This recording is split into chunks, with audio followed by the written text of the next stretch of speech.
Hi, welcome to DI solutions. Zoho CRM Zoho മീറ്റിംഗുമായി എങ്ങനെയാണ് integrate ചെയ്യുന്നതെന്ന് നോക്കാം. ഇങ്ങനെ ഇൻ്റഗ്രേറ്റ് ചെയ്യുന്നതിലൂടെ വിർച്വൽ മീറ്റിംഗ് CRMലൂടെ ഹോസ്റ്റ് ചെയ്യാവുന്നതാണ്. ഇൻ്റഗ്രേറ്റ് ചെയ്യാനായി മാർക്കറ്റ് പ്ലേസ് ബട്ടൺ ക്ലിക്ക് ചെയ്യുക.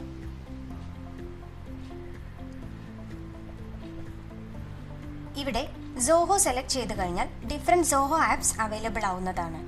അതിൽ നിന്നും സോഹോ മീറ്റിംഗ് സെലക്ട് ചെയ്ത് സെറ്റപ്പ് നൗ ബട്ടൺ ക്ലിക്ക് ചെയ്യുക. ഇതിൽ നിന്നും സോഹോ മീറ്റിംഗ് സെലക്ട് ചെയ്ത് എനേബിൾ ബട്ടൺ ക്ലിക്ക് ചെയ്യുക. സോഹോ മീറ്റിംഗ് ഇവിടെ എനേബിൾ ആയി വന്നിട്ടുണ്ട്. ഇനി ഒരു മീറ്റിംഗ് എങ്ങനെയാണ് ക്രിയേറ്റ് ചെയ്യുന്നതെന്ന് നോക്കാം.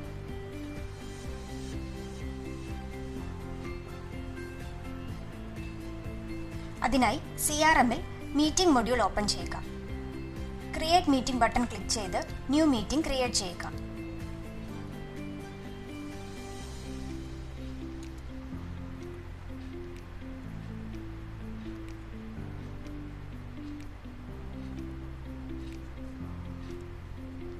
സേവ് ക്ലിക്ക് ചെയ്യുക.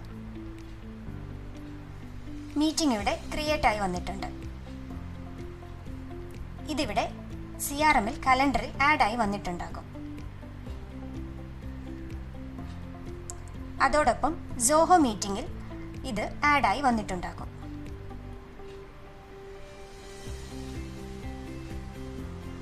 ഇപ്പോൾ ക്രിയേറ്റ് ചെയ്തിട്ടുള്ള മീറ്റിംഗ് ആണ് ഇവിടെ സോഹോ മീറ്റിംഗിൽ ആഡ് ആയി വന്നിട്ടുള്ളത്. Thank you.